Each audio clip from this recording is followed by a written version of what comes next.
నమస్తే, good morning. ఈరోజు వార్తల్లోని ముఖ్యాంశాలు. ఎక్కడంటే ఖమ్మంలో బీఆర్ఎస్కు బై. బీఆర్ఎస్ నుంచి వీడి కాంగ్రెస్లో చేరిన ఖమ్మం కార్పొరేటర్లు.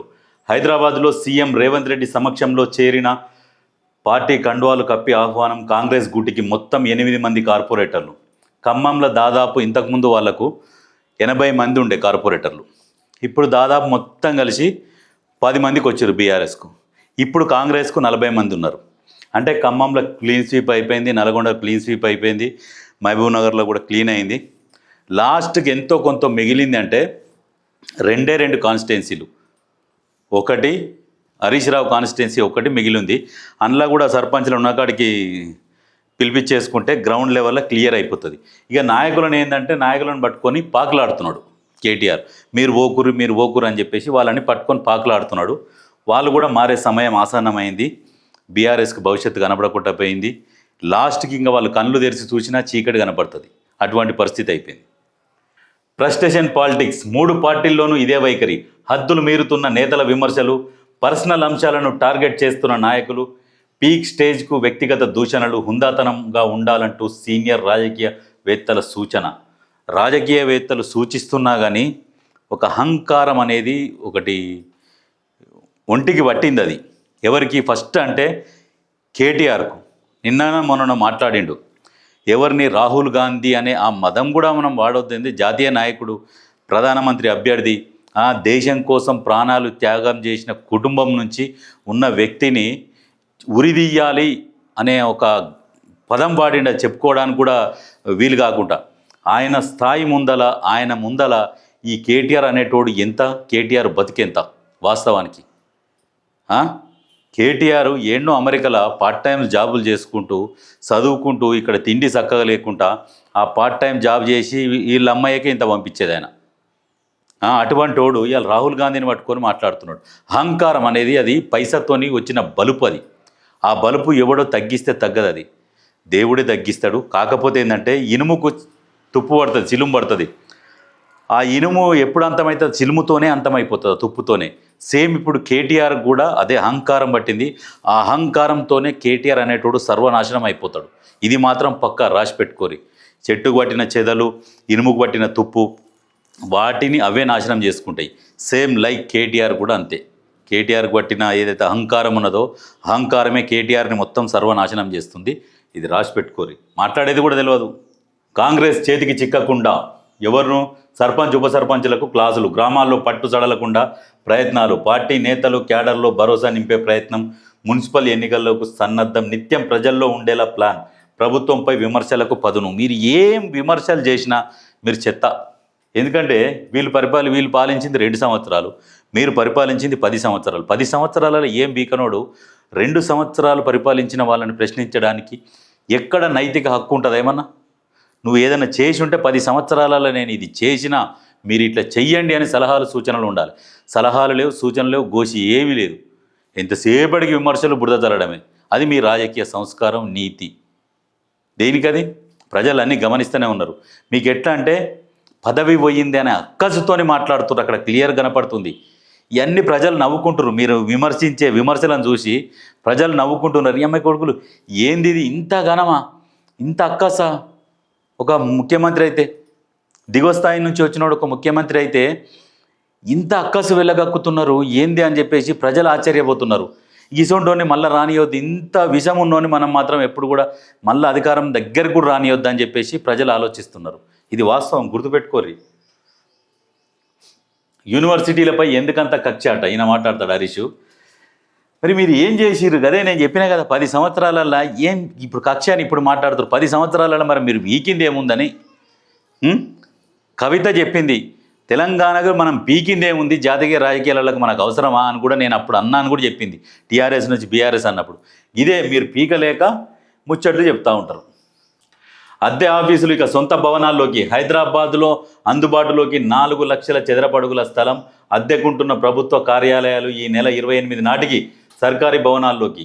మార్చి 31 నుంచి ప్రైవేట్లో ఉండే కార్యాలయాలకు అద్దె చెల్లింపులు ఉండవు. 60 ప్రభుత్వ విభాగాలు 4.39 లక్షల చదరపు అడుగుల్లో అద్దెకు ఉంటున్నట్టు తేలిన లెక్క. వీటి అద్దెల కోసం ఏడాదికి 800 కోట్లు, 12 ఏళ్లలో 9,600 కోట్ల చెల్లింపులు. ఇది ఈ అద్దె భవనాలల్లో ఎందుకుంటున్నారంటే తెలంగాణ వచ్చినాక ఈ అద్దె భవనాలు ఎవరియో కావు, బీఆర్ఎస్ వాళ్ళవి ఈ అద్దె భవనాలు. ఎందుకంటే వాళ్ళదే ఇక ప్రభుత్వంలో ఉన్నారు కాబట్టి ప్రభుత్వ ఆఫీసులకు కేటాయించాలి, ఇక విపరీతమైన అద్దె గుంజుకోవాలి. ఇదైతే జెన్యున్గా వస్తుంది కదా, కాబట్టి ఆఫీసులకు ఇచ్చేసి ఇక తడిబట్టేసుకొని పండుకుంటారు. ఇక వాడు మోసం చేసేది ఉండదు, ఏది ఉండదు కదా ఇక ప్రభుత్వ ఆఫీసులకు ఇస్తే. అందుకనే ఆ రకంగా చేసి 9,600 కోట్లు కొల్లగొట్టుకున్నారు. ప్రభుత్వ భూములేమో మింగి ప్రభుత్వ ఆఫీసులనేమో ప్రైవేట్ దాంట్లో రెంట్కు తీసుకొని ప్రభుత్వ ఆఫీసులు పెట్టిర్రు. ఉన్న ప్రభుత్వ భూములు కొల్లగొట్టేది. ఇక ఇది వీళ్ళు చేసింది అరాచకాలు. కాబట్టి అరాచకాలకు చెక్ పెట్టి 4 లక్షల చదరపు అడుగుల స్థలం ఉన్నది, ఈ ప్రభుత్వ ఆఫీసులు ఏవైతే ఉన్నాయో అవన్నీ వాటిలో పెట్టేసుకోవాలని చెప్పేసి ఈ దిశానిర్దేశం చేశారు. ఎందుకంటే దీనివల్ల కూడా ఏడాదికి 800 కోట్లు దేనికైనా ఉపయోగపడతాయి. అంటే పరిపాలన అనేది ఈ రకంగా ఆలోచన చేసి పరిపాలించాలి. ఎక్కడ మనం వేస్ట్ చేస్తున్నామో ఆ వేస్టేజ్ని కంట్రోల్ చేస్తే అదే మనకు ప్రాఫిట్ కిందనే ఉంటుంది. ఆ ఉద్దేశంతో ఇవన్నీ చేసుకుంటూ వస్తున్నారు. సచివాలయం ఎదురుగా ఉన్న ఈ ప్రైవేటు భవనంలో ప్రస్తుతం 8 ప్రభుత్వ శాఖలకు చెందిన కార్యాలయాలు ఉన్నాయి. ఎక్కడ మన సచివాలయం ఎదురుగా ఉన్న దాంట్లో ఇవన్నీ తీసుకోవాలి, ఇవన్నీ తీసేయాలి. ఇవన్నీ ఏంటంటే ఈ రాజకీయ నాయకులకు సంబంధించిన ఆస్తులు. అందులో ప్రభుత్వ కార్యాలయాలకు ఇస్తే ఏ టెన్షన్ ఉండదు, ప్రైవేట్కి ఇస్తే టెన్షన్, వాడు ఎప్పుడు ఏం చేస్తాడు అని. కాబట్టి ఇట్లా ఇచ్చేస్తారు, తడిబట్టేసుకొని కూర్చొని దేశాలు రాష్ట్రాలు తిరుగుతుంటారు అన్నట్టు. వీటికన్నిటికీ చెక్ పెట్టాలి. ప్రభుత్వ స్థలాలలోనే ప్రభుత్వ ఆఫీసులు ఉండాలి. ఇక్కడ చూడండి, కేటీఆర్ వరంగల్కు మళ్ళీ వస్తే చెప్పులతో కొడతాం, ఆయన్ను బ్రోకర్ లఫూట్ అనలేమా? రాహుల్ గాంధీకి క్షమాపణ చెప్పాలి కాంగ్రెస్ ఎమ్మెల్యే రాజేందర్ రెడ్డి. కేటీఆర్కు ప్రజలు బుద్ధి చెప్పడం ఖాయం, మంత్రి పొన్నం. కేటీఆర్ బట్టలోడ తీసి కొడతాం, రేవంత్ ఎదుట మాట్లాడే ధైర్యం లేదు.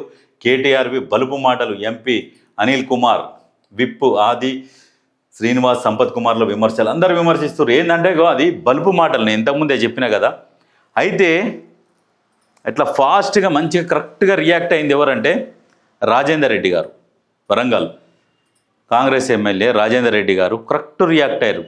అంటే కార్యకర్తలకు కూడా ఒక ధైర్యం అనేది ఉంటుంది. ఆ రకంగా రియాక్ట్ అయితే మిగతా ఎమ్మెల్యేలు కూడా, మిగతా మంత్రులు కూడా రాజేందర్ రెడ్డి గారిని చూసి నేర్చుకోండి. ఎట్లా రియాక్ట్ కావాలి, ఎట్లా రియాక్ట్ అయితే ప్రజలు కూడా అరే కరెక్ట్ మాట్లాడింది ఎమ్మెల్యే గారు, అట్లా ఉంటుంది అట్లనే మాట్లాడాలని చెప్పేసి కుక్క కాటుకు చెప్పు దెబ్బ అన్నట్టు మంచి సమాధానం చెప్పిండు. ఆ రకంగా ఉంటే చాలామందికి కూడా సంతోషంగా ఉంటుంది. ఢిల్లీ పెద్దలకు ప్రతి నెల రూపాయలు 100 కోట్ల కప్పం. కాంగ్రెస్ పాలనలో 30% పాలసీ. ఆ పార్టీ ఓటమికి రంగం సిద్ధం. తెలంగాణ భవిష్యత్ కోసమే కేసీఆర్ అప్పు. BRS working president KTR. అంటే కాగ్ కూడా రిపోర్ట్ ఇచ్చింది. కాగ్ రిపోర్ట్ ఇస్తే మొత్తం చెప్పింది, కేంద్రం కూడా చెప్పింది తెలంగాణ ఇంతగా అప్పు అయిందని చెప్పేసి. అందరు చెప్పినాక ఈ మెడలోడు దమాక్ లేనోడు ఏం చేస్తున్నాడు, అంత అప్పు కాదు అని చెప్పేసి మళ్ళీ వేరే ఏదో కాకి లెక్కలు చెప్తున్నాడు. అయితే వాస్తవానికి ఈ మాట్లాడే మాటలు ఏవైతే ఉన్నాయో 100 కోట్ల కప్పము, 200 కోట్ల కప్పం, నువ్వేమైనా చూసినవారా బై? నిజంగా కప్పం కడుతుంటే బై నువ్వు చూసింది లేదు, పీకింది లేదు, ఉట్టగానే గాలికి మాటలు మాట్లాడుతావు. వాస్తవానికి మరి ఈ కప్పం కడుతున్నారు ఇవన్నీ లెక్కలు. మరి సరే, మీ 10 సంవత్సరాల పరిపాలనల రాష్ట్ర బడ్జెట్ తీసుకొని ప్లస్ దాంతోపాటు మీరు తెచ్చిన అప్పు క్యాలిక్యులేట్ చేసి మీరు పెట్టిన ఖర్చు ఎంత, మీరు ఉద్యోగ జీతాల కోసం తీసింది ఎంత లెక్క చేస్తే మిగిలిన పైసలు ఎక్కడ పోయినాయి అంటే ఎక్కడ కూడా తెలుస్తలేవు. ఆ లెక్క తెలుస్తలేదు. ఇంకా మళ్ళీ సిగ్గు లేకుండా ఈ కప్పం కట్టుడు కాదు, మీరు దాచుకునేది పైసలు అంటే ఎన్ని మిగులుతాయి ఏంది అనేది లెక్కలు మొత్తం తెలుసు. దొంగనికి తెలుసు. ఒకసారి దొంగతనం చేసి వచ్చిన ఇంట్లో అందులో ఏడ ఏముంటాయి, ఎక్కడ ఏముంటాయి అనేది మొత్తం తెలుసు కాబట్టి చెప్తున్నాడు. అక్కడ మీరు చేసిన అప్పుకు మిత్తి అనేది మర్చిపోయినాడు. ఆ మిత్తి కడుతున్నారు. కొంచెం బుద్ధి తెచ్చుకొని, సోయి తెచ్చుకొని, ఆలోచన చేసి విమర్శలు చేయి. ప్రజలు నవ్వుకుంటుర్రు నిన్ను చూసి. అమ్మ వీడవిడ కామెడీ పీస్ రా నాయన అన్న కాడికి వచ్చింది. నేను చదువుకున్నా, నేను పీకిన అధికారంలో ఉన్నావు కాబట్టి. ఎప్పుడైనా రాజు కుక్కకు కూడా విలువ ఉంటుండే. రాజు కుక్క చేస్తే ఊర్లో జనాలందరూ వచ్చి చూసిపోయారు అన్నట్టుగా మీ అయ్యను చూసి నిన్ను ఏదో పొగిడిరు. నీ దగ్గర ఏం లేకున్నా కానీ కేటీఆర్ కేటీఆర్ కేటీఆర్ కేటీఆర్ అని ఎమ్మడి తిరిగిరు. మీ అయ్య మీ రాజ్యం అధికారమే కోల్పోయినాక ఇప్పుడు నిన్ను ఒకటి కుక్క కూడా దేక్తలేదు. వెనకట అట్లుండే పరిస్థితి. ఎట్లుండే రాజు కుక్క చేస్తే ఊరోళ్ళందరూ, ఎందుకంటే రాజు ఏడికెళ్ళి చూస్తుండో అనే. నిన్ను కూడా అందరు నెత్తిలు ఎందుకు ఎత్తుకురు అంటే మీ అయ్య చూస్తాడేమో అని చెప్పేసి నిన్ను నెత్తిలు ఎత్తుకురు. అధికారం పోయింది, తీసి ఎత్తి కింద నూకిరు. ఇంకా సిగ్గు తెచ్చుకో, బుద్ధి లజ్జ ఏదైనా ఉంటే తెచ్చుకొని కొంచెం మాట్లాడేటప్పుడు, విమర్శలు చేసేటప్పుడు చూసి విమర్శలు చేసుకో.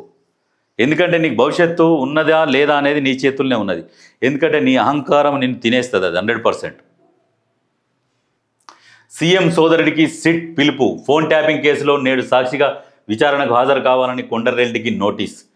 ఎన్ని ఫోన్లు ట్యాపింగ్ చేసిర్రా నాయన. ఒక్కొక్క 1000 ఫోన్లు ఉన్నాయట పెన్ డ్రైవ్లో, 1000 ఫోన్ నెంబర్లు. అందులో వీళ్ళు ఒకరు ఫ్యామిలీ మెంబర్స్ కూడా ఫోన్లు ట్యాప్ చేసి ఇనుడు. మళ్ళీ ఇవన్నీ డైవర్ట్ చేసేందుకు కేటీఆర్ అనేటోడు ఏదో టాపిక్ మీద ఒరుతూ ఉంటాడు. అవన్నీ ఆ జనాలు చూసి నవ్వుకుంటున్నారు. మీరు కూడా నిజంగా కాంగ్రెస్ నాయకులు కావచ్చు, ముఖ్యమంత్రులు కావచ్చు, మంత్రులు కావచ్చు, కేటీఆర్ అనేటోడు ఏమైనా వ్యాఖ్యలు చేస్తే లైట్ తీసుకోవాలి. ఇక కేఏ పాల్, కేటీఆర్ ఇద్దరు ఇక ట్విన్స్ అనుకొని వదిలేసేయాలి. ఇక ఆ రకంగానే ప్రచారం చేయాలి, ఇక ఆ రకంగానే లైట్ తీసుకోవాలి. అట్లా తీసుకుంటేనన్నా బుద్ధి అన్న మనం వస్తుందేమో చూడాలి, వెయిట్ చేయాలి. ఏంది ఫోన్ ట్యాపింగ్లు, ఏంది కుక్కడపల్లి ఎమ్మెల్యే తనడికి సైతం నోటీసులు. మాజీ అదనపు ఎస్పీ తిరుపతన్నతో వీరికి సంబంధాలు ఉన్నాయనే ఆరోపణల నేపథ్యంలోనట మాజీ ఎమ్మెల్యేలు జైపాల్, చిరుమర్తి లింగయ్యకు సైతం. చిరుమర్తి లింగయ్యకు నోటీసులు వస్తే ఏం చేస్తాడు? ఇప్పుడు ఆయన బీఆర్ఎస్లోనే ఉన్నాడుగా, వాళ్ళకు అనుకూలంగానే మాట్లాడతాడు.